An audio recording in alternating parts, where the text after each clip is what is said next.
जी दोनों विधानसभा से लड़ते, पहले गुजरात से यहाँ से। तो इन दोनों भाई अब सीबीएसई ने जो आंसर दिया था, सीबीएसई ने आंसर दिया था गुजरात को। ठीक भाई, तो ये भी पॉइंट याद रखना। हरित क्रांति को लाभान्वित हुआ एक राज्य, ये हमारा कौन था? क्यूबा जो है अमेरिका का एक छोटा सा आइलैंड है। सोवियत संघ ने क्या करा था, यहाँ पे परमाणु बम डिप्लोट कर दिया था, जिससे कि अमेरिका को यहाँ से टारगेट इजी तरीके से किया जा सके। तो उस समय में अमेरिका का प्रधान और राष्ट्रपति जो था ये जेफ कैनेडी था, और जो सोवियत यूनियन का नेता था ये निकिता क्रुश्चेव था। ठीक है, सारे क्वेश्चन इस बार के सैंपल पेपर में आए हैं, तो मैं पिछले सालों में जो पेपर आए थे वही डिस्कस करूंगा। आप कंप्लीट सारी चीजों को देखना। तो आपके सामने सबसे पहला क्वेश्चन, और इसको इंपॉर्टेंट मार्क करके चलो, आपके पेपर में ये चाहे किसी भी सेशन में हो आपके सामने आएगा ही आएगा। तो मेरे भाई 110% ये चीजें आनी है। तो मेरे भाई क्लास 12th में आप लोग को अगर चाहते पॉलिटिकल में कि भाई 90 प्लस जाए, जिससे कि आपके कॉलेज के एडमिशंस में इजिली आपका एडमिशन हो जाए, चाहे वो कॉरेस्पॉन्डिंग्स हो या रेगुलर हो, सीयूटी दो या एनसीबैप तो कुछ भी हो, तो मेरे भाई इस वीडियो कंप्लीट देख लेना। और जो मैं इसमें डिस्कस करने वाला हूं क्वेश्चंस को, ये 110% आपके पेपर में मैच करेगा, चाहे वो मिड टर्म हो, चाहे आपके प्री बोर्ड हो या फाइनल हो, 100%। और इससे पहले मैंने आपको एक चीज और बता दिया है कि इस साल का सैंपल पेपर सीबीएसई ने रिलीज कर दिया है, जो आप यहाँ पे देख सकते हो 25-26। और ये जो क्वेश्चन है ऐसा मत सोचना 25-26, क्योंकि सारी चीजें सेम होती है। अगले सेमेस्टर के बच्चे देखेंगे 26-27 तो वहां पे काम आएगा। बट अभी आप ये सोचो 25-26 में जो क्वेश्चंस पेपर आए हैं, ये क्वेश्चंस पेपर में डिस्कस कर चुका हूं, आपको व्हाट्सएप ग्रुप में भी डलवा दिया है। तो मेरे भाई नए हो तो आप चैनल को सब्सक्राइब कर लो, व्हाट्सएप ग्रुप ज्वाइन कर लो। ठीक है, सारी चीजें मिल जाएगी। और एक इंपॉर्टेंट चीज मैंने और बताया था, अगर आप पॉलिटिकल साइंस में देखो भाई, ऑफलाइन में हमेशा 97 रहा है, हमेशा आज तक रिकॉर्ड 95, 93, 97 इस तरीके का आप भी चाहते हो, तो अपने एसएस पाठशाला का एप्लीकेशन डाउनलोड कर लो और क्लास 12 के ई बुक में जाके मस्ट डू लेके सारे टॉपिक रिवाइज कर लो।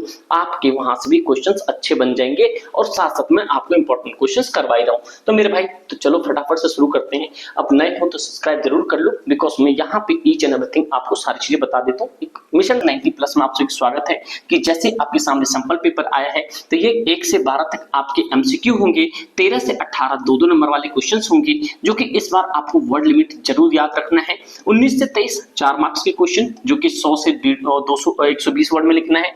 24 से 26 ये आपके मानचित्र और प्रश्न होंगे, और ये 27 से 30 6 अंक वाले प्रश्न होंगे, जहां पे आपको मान लो ये 180 बोल रहा है तो 200 के अंदर अंदर रखना है, मतलब एग्जैक्ट इतना लेके जाना है। 6 अंक वाले प्रत्येक प्रश्न में आंतरिक विकल्प होंगे। तो मेरे भाई आपको सारी चीज समझ आ गई। और उसी तरीके से ये बड़े क्वेश्चंस हैं, जिस तरीके से आप देख रहे हो भारत के पूर्व कम्युनिस्ट देशों से क्वेश्चन आया, सोवियत प्रणाली से क्वेश्चन आया, वैश्वीकरण से क्वेश्चन आया, कल्याणकारी राज्य से आया, फिर आप 1970 आम चुनाव से आया है, भारत के अलग अलग क्षेत्रों में उठने वाले मांग से आया है, अफ्रो एशियन एकता से आया, विश्व गरीबी अर्थव्यवस्था से आया, एक दलीय प्रवृत्ता से आया है।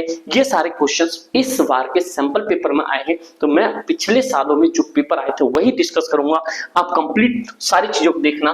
तो आपके सामने सबसे पहला क्वेश्चन, और इसको इंपॉर्टेंट मार्क करके चलो, आपके पेपर में ये चाहे किसी भी सेशन में हो आपके सामने आएगा ही आएगा। तो मेरे भाई 110% ये चीजें आनी है। तो मेरे भाई चलते हैं, शुरू करते हैं इसको। तो क्वेश्चन आपके सामने है, दक्षिण मतलब south Asian association for regional corporation, जो कि सार्क के नाम से जानते हो, कह रहा दक्षिण एशिया देशों का किस प्रकार बहुस्तरीय संसाधनों से आपस सहयोग करने की दिशा में उठाया गया एक कदम आकलन कीजिए। तो आपके सामने जैसे ये आकलन आएगा तो आप समझ लेना कि भाई मुझे 100 वर्ड से ज्यादा में इसका आंसर लिखना है। तो आपको चीजें यहाँ पे समझ आई कि भैया मेन क्वेश्चंस क्या है, मेन कीवर्ड्स क्या है। तो मेन कीवर्ड्स आपके दक्षिण मतलब सार्क है सॉरी। तो ये सारी चीजें पे आपको अटैक करना है। तो आपका आंसर आ गया दक्षिण सार्क की भूमिका क्या की थी।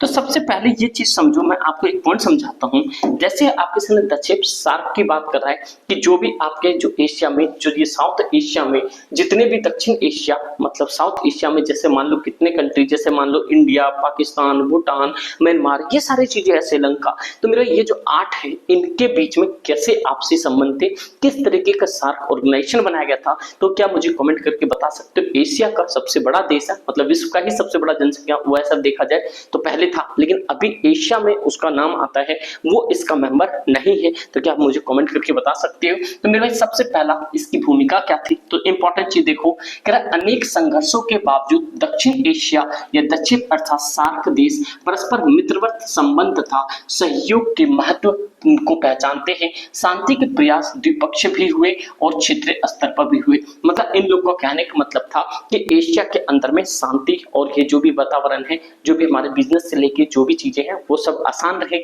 दूसरा कह रहा है the south Asian association regional food corporation, दक्षिण एशिया देशों के बहुस्तरीय संसाधन आपस में सहयोग करने की दिशा में उठाया गया एक बड़ा कदम था कि जिससे कि सारे देश आपस में मिलजुल के काम करें। इसकी शुरुआत देखा जाए तो ये था भाई आपके सामने 8 दिसंबर था। एक एग्जैक्टली देख लेना, ये 8 दिसंबर का समय था 1985 में हुई। दुर्भाग्य से सदस्यों के मतभेदों मौजूदगी के कारण दक्षेप को ज्यादा सफलता नहीं मिली। क्यों नहीं मिली? क्योंकि शुरुआत में ऐसा था कि जितने भी इन सभी में जोड़े गए थे, जैसे मान लो पाकिस्तान इंडिया का कॉन्फ्लिक्ट ज्यादा चल रहा था, फिर इस तरीके से देखा जाए तो श्रीलंका और म्यांमार का ज्यादा कॉन्फ्लिक्ट चल रहा था, तो ये सब चीजों को देखते हुए उतनी सफलता शुरुआत में नहीं मिल पाई। बट आज अच्छा है, देखो दक्षिण के सदस्य देशों ने सन 2002 में दक्षिण एशिया मुक्त व्यापार क्षेत्र समझौते, देखो यहाँ पे मुक्त व्यापार क्षेत्र समझौते साउथ एशियन फ्री ट्रेड मतलब साफ्टा का दस्तखत किए और इसमें पूरे दक्षिण एशिया देशों के लिए मुक्त व्यापार क्षेत्र बनाने का वादा किया। तो एक पॉइंट और समझो, जब कोई ऑर्गेनाइजेशन होता है वो ऑर्गेनाइजेशन बहुत ही शिद्दत से इन्होंने बनाया था कि आपसी सहयोग होगा जिससे कि हम सब मिलकर चलेंगे, चाहे वो हमारा व्यापार होगा, जिससे कि कोई भी टैक्स वैक्स की बातें नहीं होगी, हम आपस में एक दूसरे देश से, जैसे मान लो कि श्रीलंका है, श्रीलंका से कभी मान लो कि म्यांमार जो थे वहां से उसने डील कर ली, मान लो हमारे पास लक्षद्वीप है, मतलब नीचे जो है हमारे पास क्या कहते हैं मालदीव से मेरे भाई, अब मान लो कि भूटान की नीड है तो उन्होंने रिलेशन कर लिया। ये सारी चीजें देखते हुए उन्होंने साफ्टा लाया था जिसका एक ही रीजन था south Asian free trade area, समझे भाई। तो इसके लिए इन सभी देशों ने साइन किया। यदि दक्षिण एशिया के सभी देश अपनी सीमा रेखा के आर पार मुक्त व्यापार पर सहमत हो जाए तो इस क्षेत्र में शांति और सहयोग की एक अध्यक्ष की शुरुआत हो सकती है।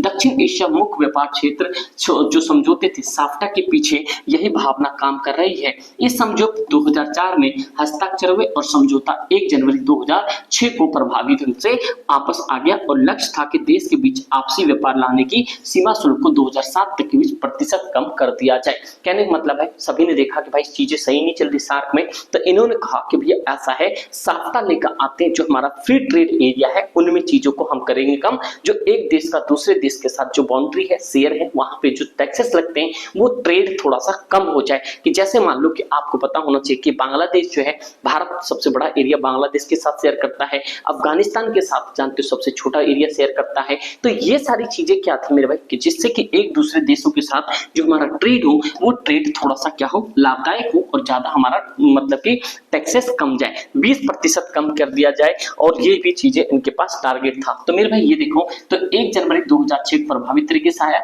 2004 में बात हुई थी और ये सीमा शुल्क 2007 तक 20% कम कर दिया जाए। तो ये भी इंपॉर्टेंट पॉइंट याद रखना है। कुछ छोटे देश मानते हैं कि साफ्टा की वोट लेकर भारत उनके बाजार में सेध करना चाहता है। अब देखो दूसरे की खुजली ज्यादा होने लगी, जिसमें कि आप समझ सकते हो खुजली किस किस को हो सकता है, चाइना को हो सकता है, अमेरिका को हो सकता है, दो ही एक हमारे मेन सामने है, समझ रहे बात को। तो उन्होंने कहा कि भैया इंडिया जो है इस आसियान के अंदर मतलब सार्क के अंदर बहुत बड़ा मेंबर है, तो ये क्या करेगा, सभी देशों से ट्रेड करेगा और सीमा शुल्क तो कम हो ही जाएगा, तो जिससे इंडिया को ज्यादा फायदा होगा। देखो दूसरे को आप कोई अच्छा काम करोगे तो दूसरे को बुरा लगेगा, तो उससे हमें कोई फर्क नहीं पड़ता। आपको अपने प्रॉफिट्स देखना है और जिससे समाज का भला सके वो भी चीजें देखना, आगे बढ़ते जाना, आपको नेगेटिव नहीं करना। लेकिन दूसरे खुजली होगी उससे कोई फर्क नहीं पड़ता। जो आपके सामने दिख रहा है यहाँ पे इसको भाई हजम नहीं हुई अमेरिका, इनडायरेक्टली मैं बता रहा हूँ, लिखा नहीं है बट आप समझदार हो, एंड अमेरिका और चाइना को ज्यादा दिक्कत होना शुरू हो गया, समझे भाई। तथा व्यावसायिक मौजूदगी के जरिए उनके समाज और राजनीतिक अवसर डालना चाहता है।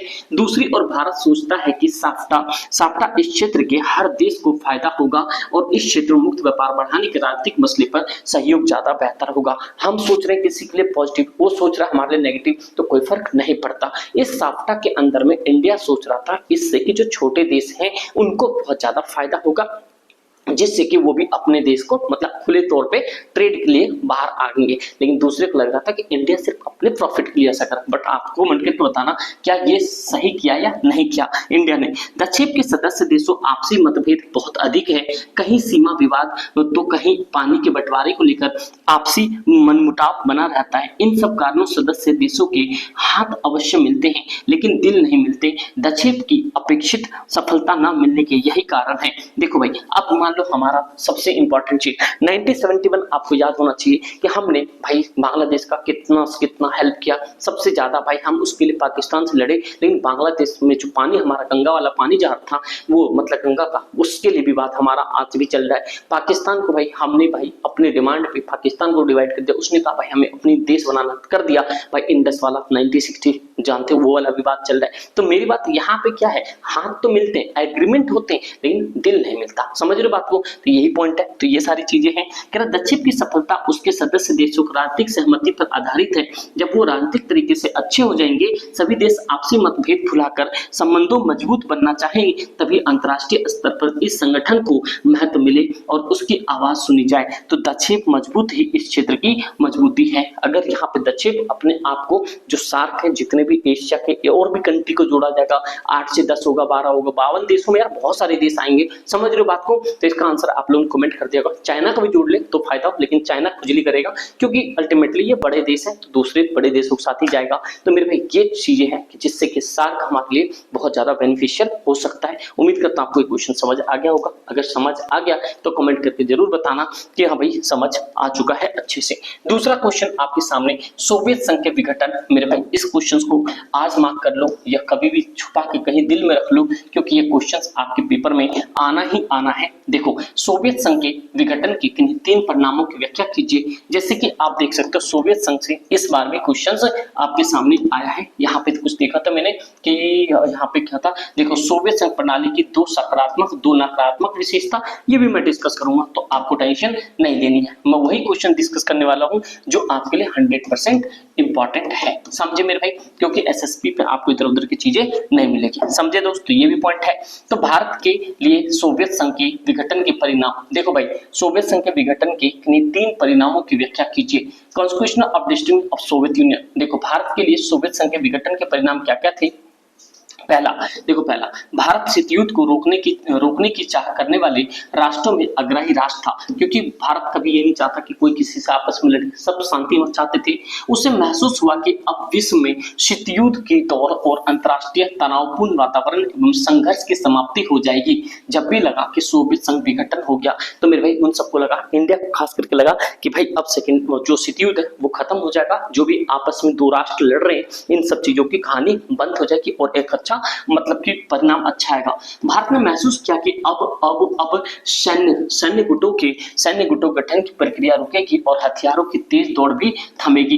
भारत ने सरकार तथा जनता को एक नई अंतर्राष्ट्रीय शांति की संभावना दिखाई देने लगी, क्योंकि सोवियत संघ विघटन के बाद भारत अन्य प्रजातंत्र देशों की तरह विश्व की एकमात्र महाशक्ति अमेरिका की तरफ और मजबूती से दोस्ती करने के लिए बढ़ता चला गया। मिश्रित अर्थव्यवस्था, ध्यान सुनना, अर्थव्यवस्था सन 1991 से ही धीरे धीरे छोड़ दिया गया और नई आर्थिक नीति की घोषणा कर दी गई। भारत में अभी लोग पूंजीवादी अर्थव्यवस्था को अंतर्राष्ट्रीय स्तर पर प्रभुत्वशाली अर्थव्यवस्था मानने लगे, क्योंकि देखो भारत के लोग जितने सोच रहे जो बड़े देश हैं वो पैसे के दम पे लड़ रहे, कैपिटलिज्म मतलब पूंजीवादी लड़ रहे हैं, लेकिन भारत ने देखो भारत मिश्रित अर्थव्यवस्था को अपनाया था, क्योंकि भारत में अभी मिश्रित अर्थव्यवस्था है। जैसे कि हमारे देश में सामाजिक और जो कैपिटलिस्ट और सोशलिस्ट दोनों चलता है। भारत में उदारीकरण तथा वैश्वीकरण की नीतियां अपनाई जाने लगी। विश्व बैंक और अंतर्राष्ट्रीय मुद्रा कोष जैसी विभिन्न संस्थाएं देश की प्रबल परामर्शदर्शा मानी जाने लगी। फिर धीरे धीरे सोवियत संघ के विघटन से भारत में राजनीतिक रूप से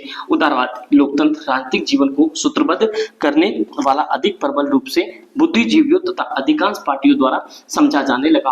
फिर यहाँ पे उनके वामपंथी विचारों को एक एक झटका सा लगा। वे मानते थे कि शीघ्र ही पुनः विश्व में बात का बोलबाला होगा। मतलब इन लोगों का एक अलग सोचने वाला था कि भाई अब जो है सारी चीजें खत्म हो जाएगी तो हमारा विश्व अच्छे से ग्रो करेगा और एक देश दूसरे देश से अच्छे से मिलके बट के चलेंगे। उसके बाद मेरे भाई अगला क्वेश्चन आपके सामने आता और वेरी इंपॉर्टेंट क्वेश्चन, इसको भी इंपॉर्टेंट मान के चलो इंपॉर्टेंट। क्यूबा मिसाइल संकट के दौरान घटित किन्हीं 3 घटनाओं की व्याख्या कीजिए। तो मेरे भाई आप लोग बता सकते हो क्यूबा मिसाइल कब हुआ था, आप लोग कमेंट करके जरूर बताना मेरे भाई। देखो क्यूबा में सोवियत संघ द्वारा परमाणु हथियार तैनात करने की भनक अमेरिकी को 3 हफ्ते बाद लगी और अमेरिकी राष्ट्रपति जॉन एफ कैनेडी और उसके सलाहकार कुछ ऐसे भी करने के हिचका रहे थे जिससे दोनों देश के बीच बीच परमाणु युद्ध शुरू हो जाए, लेकिन इस बात को लेकर दृढ़ थे कि सोवियत नेता खुर्शेव क्यूबा से मिसाइल को, परमाणु हथियारों को हटा ले। मेरे भाई देखो, क्यूबा जो है अमेरिका का एक छोटा सा आइलैंड है और सोवियत संघ ने क्या करा था, यहाँ पे परमाणु बम डिप्लोट कर दिया था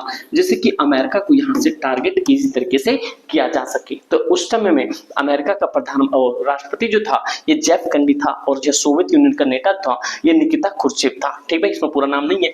तो जिस वो चाहते थे कि आपस में सारे सुलझ जाएगा।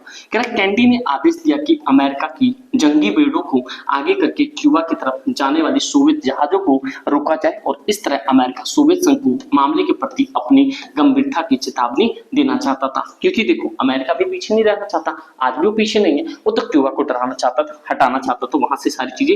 ऐसी स्थिति में यह लगा कि युद्ध होकर रहेगा। इसी तरह क्यूबा मिसाइल संकट के रूप में जाना गया और इस संघर्ष के अधिकांश पूरी दुनिया को बेचैन कर दिया और इस टकराव को आम युद्ध नहीं होता। ऑब्वियस जानते हो भाई, ये ऐसे भी पहले सारा चीज हो चुका, first world war, second world war हो चुका है, सारी चीजें हो चुकी है, तो ये कोई आम युद्ध नहीं होता। मामला बहुत ज्यादा सीरियस था।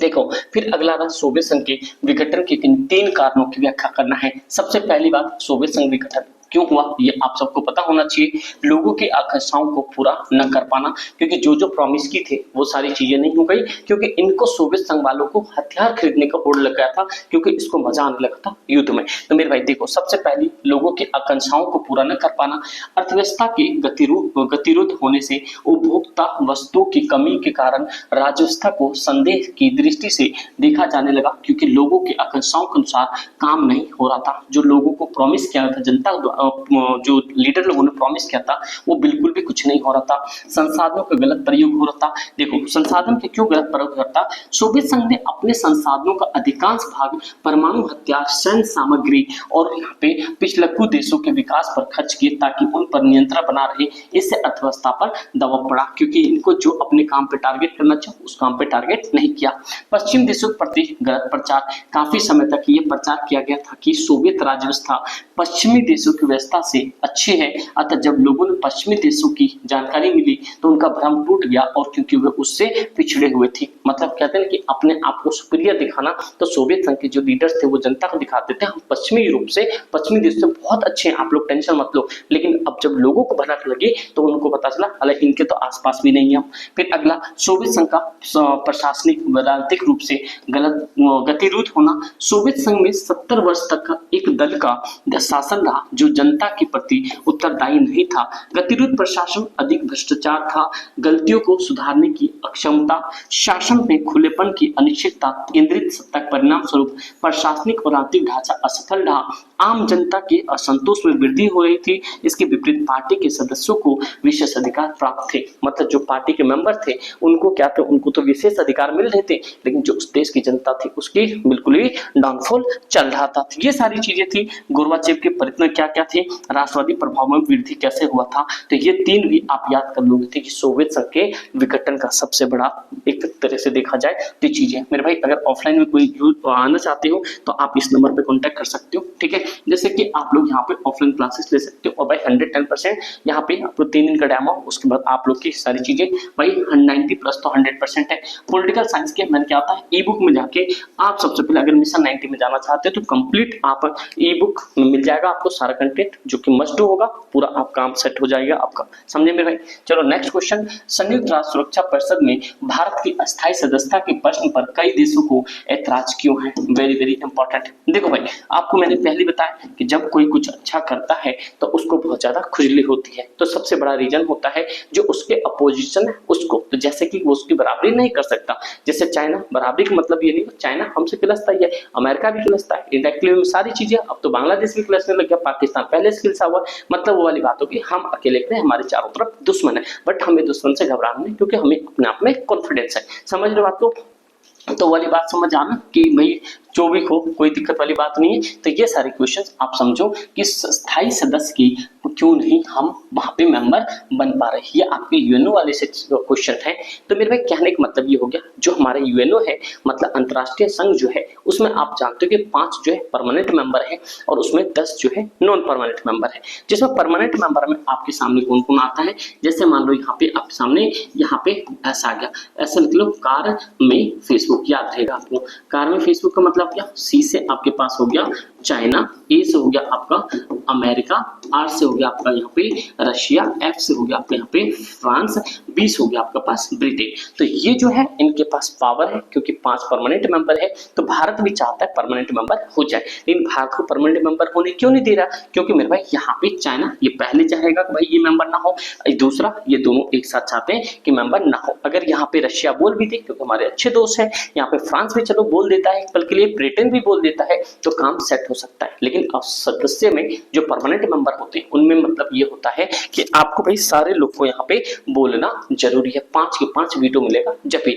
उसके कुछ क्राइटेरिया भी होते हैं, आपकी जनसंख्या अच्छी होनी चाहिए, आपका पॉलिटिकल पावर अच्छी होनी चाहिए, आपके देश की जीडीपी अच्छी होनी चाहिए, सारी चीज भारत हर चीज क्वालिफाई करता है, बट ये जो है थोड़ा सा मामला गड़बड़ करते हैं। तो चलो क्वेश्चंस पर आते हैं। आप ये सारी चीजें लिख के आओगे तो भाई 4 चांद लग जाएंगे आपके आंसर्स को, समझे। तो चलो भाई क्वेश्चंस पे आते हैं। तो मेरे भाई देखो, भारत चाहता है कि वह संयुक्त राष्ट्र संघ की सुरक्षा परिषद में ये निश्चयाधिकार संपन्न मतलब वीटोकारी सदस्य बने, लेकिन कुछ देश सुरक्षा परिषद भारत को अस्थायी सदस्य बनने का विरोध करता है। ओबीस बात है भाई, आपको मैंने बताया था सारा कंसेप्ट। विरोध क्यों करता है, क्योंकि इनको ज्यादा खुजली होती है, चाइना अमेरिका ज्यादा खुजली करते हैं, जैसे नहीं चाहता कि भारत आगे बढ़े। जैसे आप लोग समाज में बढ़ना चाहते हो तो आप लोग को भाई पैर खींचता है, जैसे 11th में आपने आर्ट्स ली होगी, सब कहते होंगे भाई क्या क्या क्या करेगा आस पड़ोस, लेकिन उनको नहीं पता कि तुम्हारे सपने कितने बड़े हैं। तो क्या आप लोग, क्या आपके ड्रीम है, क्या आप लोग कमेंट करके बता सकते हो, कौन यूपीएससी के लिए जाना चाहता है, कौन कमीशन, कौन एसएससी, कौन गवर्नमेंट जॉब के लिए। तो मेरे भाई गवर्नमेंट जॉब के ऊपर भी एक कंप्लीट वीडियो आपको 12वीं के बाद कौन कौन सा जॉब ले सकते हो जाके चेकआउट कर लेना, प्लेलिस्ट में मिल जाएगा।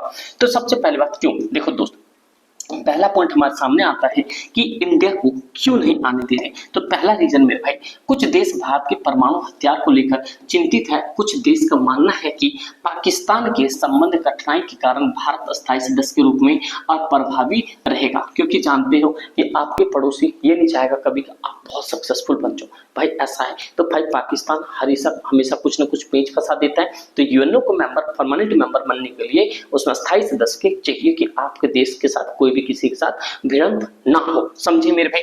दूसरा, कुछ अन्य देशों का मानना है कि उभरती हुई ताकत के रूप में अन्य देश जैसे ब्राजील, जर्मनी, जापान और शायद दक्षिण अफ्रीका को भी शामिल करना पड़े, जिससे ये देश विरोध करते हैं। मेरे भाई देखो, अब ये लोग क्या है, जब इंडिया की बात आती है तो ये लोग गिनवा देते हैं, इंडिया के जैसा तो ब्राजील भी है, इंडिया के साथ तो जर्मनी भी है, इंडिया के जैसा जापान भी है, इंडिया के साथ साउथ अफ्रीका भी है, तो भैया इनको भी परमानेंट मेंबर बनाओ। तो भैया ये कौन बोलता है, ये लोग वहां पे मतलब सारी चीजों को दबदबा देता है। फिर कुछ देश का विचार है कि अगर सुरक्षा परिषद में किसी तरह का विस्तार होता है तो अफ्रीका और दक्षिण अमेरिका के जरूर प्रतिनिधित्व मिलना चाहिए, क्योंकि मौजूद सुरक्षा परिषद में किन्हीं महादेशों की अनुमानी नहीं है।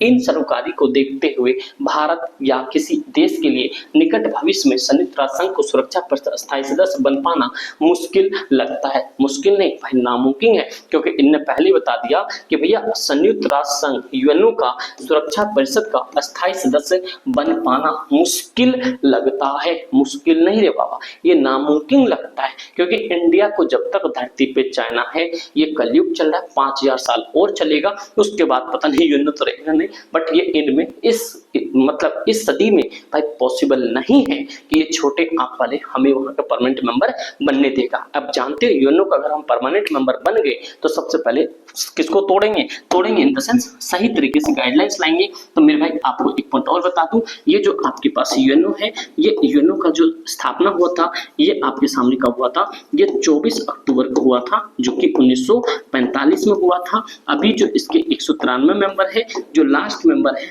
अभी जो लास्ट मेंबर था ये साउथ सूडान, कौन भाई, ये साउथ सूडान बना था। अब भारत जो है 50वां मेंबर बना था। कब बना था भाई, 30 अक्टूबर को बना था, जो कि 1945 था। भारत उस समय में साइन किया था। ये इसके छोटे मोटे स्ट्रक्चर्स है, 5 ये स्थायी है, 9 परमानेंट है, जो कि अस्थायी है, उनके साथ 2-2 साल का होता है। तो मैंने बताया था कार्बन फेसबुक सारे नाम याद हो जाएंगे। चलो नेक्स्ट चलते हैं मेरे भाई, अगला क्वेश्चन आपके सामने, ये भी बहुत ही ज्यादा इंपॉर्टेंट क्वेश्चन है। आपको समझ आ रहा है, अगर आप लोगों ने यहाँ तक देखा है तो कमेंट बॉक्स के अंदर में आप सभी का इंडियन फ्लैग होना चाहिए। आप जितने भी शेर नहीं हो, आप मेरे भाई अगर देश से प्यार करते हो ना, तो आप यहाँ पे इंडियन फ्लैग कमेंट में जरूर करना, ठीक भाई, जिससे कि अपना भी मोटिवेशन बढ़े और मैं और सारी चीजें आपके लिए करता रहूं। क्वेश्चन अगला है, 1992 में संयुक्त राष्ट्र संघ की आम सभा में स्वीकृत प्रस्ताव में संयुक्त राष्ट्र सुरक्षा परिषद से संबंधित कोई 3 मानदंड को वर्णन कीजिए। क्यों देखो 1992 की बात है जहां पे संयुक्त राष्ट्र संघ में एक आम सभा हुआ था, उसमें क्या क्या चीज था देखो।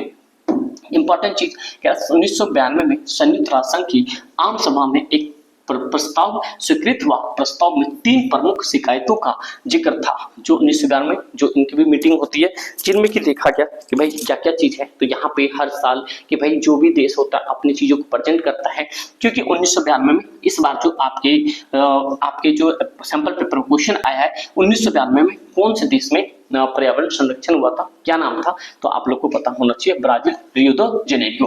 देखो भाई इनका था सुरक्षा परिषद अब राजनीतिक वास्तविकताओं की नुमानी नहीं करती। दूसरा, इन फैसले पर पश्चिम मूल्यों और हितों की छाप होती है और इन फैसलों पर चंद देशों का दबदबा होता है। ओबीसी बात है यूनो भाई कुछ ही लोग जो है वही दबदबा करते हैं। फिर अगला कह रहा है कि सुरक्षा परिषद में बराबर का प्रतिनिधित्व नहीं है। संयुक्त राष्ट्र संघ के ढांचे को बदलाव की इन बढ़ती हुई मांगों को मद्देनजर 1 जनवरी 1977 संयुक्त राष्ट्र संघ के महासचिव कोफी अनन ने जांच शुरू कराई। तो ये कोफी अनन जो थे बान की मून अभी के हैं प्रेजेंट, पहले कौन थे आप बता सकते हो, पहले यहाँ का मतलब कि चेयरमैन कौन थे देखो, और करवाए। और मिसाल के तौर पर ये कि क्या सुरक्षा परिषद में नए सदस्य जाने की चाहिए। इसके बाद मसलों में सुधार परिषद के अस्थायी और अस्थायी सदस्यों को लेकर मानदंड शुरू हो गए। तो देखो भाई जब सभी देशों ने कहा कि भाई यहाँ पे पूरे वर्ल्ड पे यूएनओ के अंदर सिर्फ 5 मेंबर काम कर रहे हैं, यहाँ पे चेंज होना चाहिए, बहुत सारे देशों ने डिमांड करी। तो यहाँ पे अनन कॉफी था, यहाँ पे ये कॉफी अनन उस समय का महासचिव थे। तो मेरे भाई ये भी क्वेश्चन पूछा जा सकता है 1992 में जो महासचिव कौन थे, तो कॉफी अनन थे जो कि आम सभा में जो कि सुरक्षा परिषद के अस्थायी सदस्य ये लोग के जो चेंजेस करवाई थी, मानदंड तैयार करवाई थी। तो मेरे भाई जिसमें उन्होंने कहा कि ठीक है भाई सब चीज को अप्रूव देते हैं, लेकिन होना क्या क्या चाहिए वो आपके सामने अब है। तो भाई सभी देशों को बोला सुझाव दिए कि नए सदस्य देश को देखो बड़ी आर्थिक ताकत होनी चाहिए जहां की अपना इंडिया क्वालिफाई करता है। अरे यस या नो, ठीक है भाई। देखो बड़ी सैन्य शक्ति होना चाहिए जो कि हम 4th नंबर पे आते हैं, ये भी हमारे पास है। संयुक्त राष्ट्र संघ के बजट में ऐसे देश का ज्यादा होना चाहिए। देखो हम भारत विश्व बात है कि हमारे देश के अंदर अभी उतनी अर्थव्यवस्था नहीं है क्योंकि हम डेवलपिंग कंट्री है, विकासशील है, विकसित नहीं है, विकासशील है। तो जिसकी तरह से हम यहाँ पे थोड़ा सा यहाँ मात खा जाते हैं। एक पॉइंट खराब, आबादी के लिहाज से बड़ा देश, अब भाई बड़ा देश क्या पहले नंबर पे तो हम ही हो गए। ठीक भाई, ऐसा देश जो लोकतंत्र और मानव अधिकारों को सम्मान करता है, वो 20 बात में हमारे देश में लोकतंत्र ही है। और यह देश ऐसा हो कि अपने भूगोल, अर्थव्यवस्था, संस्कृति के लिहाज से विश्व की विविधता की नुमाइंदगी करता हो। हमें भैया हमारे देश के लोग कहाँ नहीं है, हमारे देश के फेस्टिवल कहाँ नहीं मनते। तो अब सोचो कि भाई आप सुरक्षा और जो हम अस्थायी देश के जो मेंबर स्थायी में मेंबर इसलिए नहीं बन पा रहे, सिर्फ और सिर्फ हमारे पास ये चीज है कि बजट में हम उतना योगदान नहीं दे रहे। तो समझ रहे हो कि दुनिया में सबसे बड़ा चीज क्या है, पैसा। अगर आपके जेब में हो पैसा तो दुनिया पूछती तुम हो कैसा। ये यूएनओ ने बता दिया, जो कि इसके पास है वर्ल्ड बैंक, इसके पास है यहाँ पे आईएमएफ। तो अब सोचो जिनके पास पूरा देश का ही पैसा है उन्होंने ही बता दिया कि भैया हमारी औकात कब है। तो भारत की औकात पे बात रखनी, तुम परमानेंट मेंबर वैसे भी नहीं बन सकते। बहुत सारा देश इसमें तो हम तो चलो सारी क्वालिफाई करते हैं बट एक ही चीज नहीं करते। समझ रहे हो, बड़ा सैन्य शक्ति है, बड़ी हमारी राजनीतिक पॉलिटिकल मैटर है, पॉपुलेशन नंबर 1 है, सारे सांस्कृतिक कल्चर हर चीज है, लेकिन एक चीज नहीं है पैसा। तो मैंने क्या बताया, जब जेब में हो पैसा तो दुनिया पूछती है तुम हो कैसा। इस टैगलाइन को दिमाग में बिठा लो, समझे मेरे भाई। तो ये भी पॉइंट आप याद रखना। दूसरा आपके सामने क्वेश्चंस आता है, चलो मैं ये आपके सामने बहुत अच्छे से डिस्कस करूंगा कि कौन कौन सी चीजें क्या है। ये आपको दिख रहा होगा, एक मैप है, नीचे क्वेश्चन दिया जाता है। ये आपके सामने जम्मू कश्मीर की बात कर रहा है, ये आपको उत्तर प्रदेश की बात कर रहा है, ये आपके मणिपुर लास्ट की बात कर रहा है, ये गुजरात की बात कर रहा है, ये तमिलनाडु की बात कर रहा है। राज्य तो पता चल गया होगा, जो मैं मार्क करके दे रहा हूँ मुझे आप लोग कमेंट करके बता सकते हो ये कौन सा राज्य है। आप सभी का कमेंट चाहिए मेरे भाई, ठीक है। और यहाँ पे ये वाला बीच पे कौन कौन जाना चाहता है ये भी मुझे कमेंट करके बताओ। तो ये मेरे भाई आपके लिए हो जाएगा F, ये हो जाएगा आपके लिए G। तो मेरे भाई कमेंट करके बताओ। देखो भाई वह राज्य जहाँ 370 के अंतर्गत स्वाधीनता प्रदान की, जो कि आपको जानते हैं 2019 में ये हमारे पास क्या है 2019 में यहाँ पे 5 अगस्त या 4 अगस्त को हमारे 370 धारा के अंदर ए हटाया गया। तो मुझे उस राज्य का नाम बताओ, कमेंट सेक्शन में आप सभी का नाम होना चाहिए। ये जे एन लास्ट में क्या आएगा वो चीज चाहिए, समझे। तो 1965 के हिंदी विरोधी आंदोलन से जुड़ा एक राज्य कौन था? हिंदू विरोधी मेरे भाई ये आपके पास तमिलनाडु हो जाएगा। 7 बहनों के नाम से प्रसिद्ध राज्य ये आपके पास मणिपुर हो जाएगा। उस राज्य का मुख्यमंत्री भारत का प्रधानमंत्री बना। देखो 2 क्वेश्चन है यहाँ पे, एक तो यहाँ के भी जैसे अटल बिहारी वाजपेयी हो गए, मोदी जी हो गए। मोदी जी दोनों विधानसभा से लड़ते, पहले गुजरात से यहाँ से। तो इन दोनों भाई अब सीबीएसई ने जो आंसर दिया था, सीबीएसई ने आंसर दिया था गुजरात को, ठीक भाई। तो ये भी पॉइंट याद रखना। हरित क्रांति को लाभान्वित हुआ एक राज्य ये हमारा कौन था? यूपी था। तो मेरे भाई ये क्वेश्चंस बहुत इजी है, तो आप लोग टेंशन ना लो। फिर अगला है संयुक्त राष्ट्र संघ जैसे अंतरराष्ट्रीय संगठनों की आवश्यकता क्यों होती है? वेरी वेरी इंपॉर्टेंट, क्योंकि देखो यही तो हमारे लिए पूरे देखो घर में घर में एक बड़े लोग का होना बहुत ज्यादा जरूरी है। जैसे घर पिलर पर टिका रहता है, उसी अंतरराष्ट्रीय संघ का भैया एक हमारे लिए क्या है जो आपस में दूसरे देश को क्लैश होने ना दे, इसलिए इसकी जरूरत पड़ती है। आप बता सकते हो कि अंतरराष्ट्रीय जो ये संघ है ये कब बना था? आप लोग बता सकते हो कौन से? फर्स्ट वर्ल्ड वॉर के बाद बना था या यहाँ पे सेकेंड के बाद बना? आप बताओ।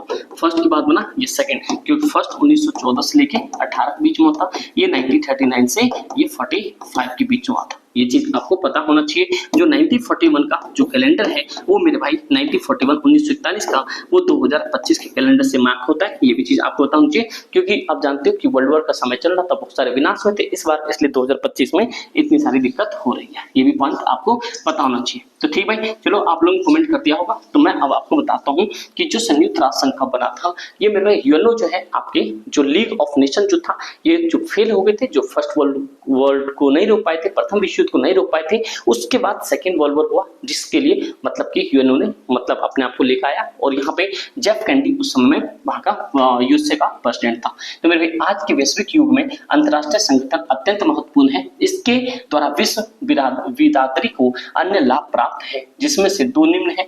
देखो दोस्तों, सबसे पहला कौन सा है?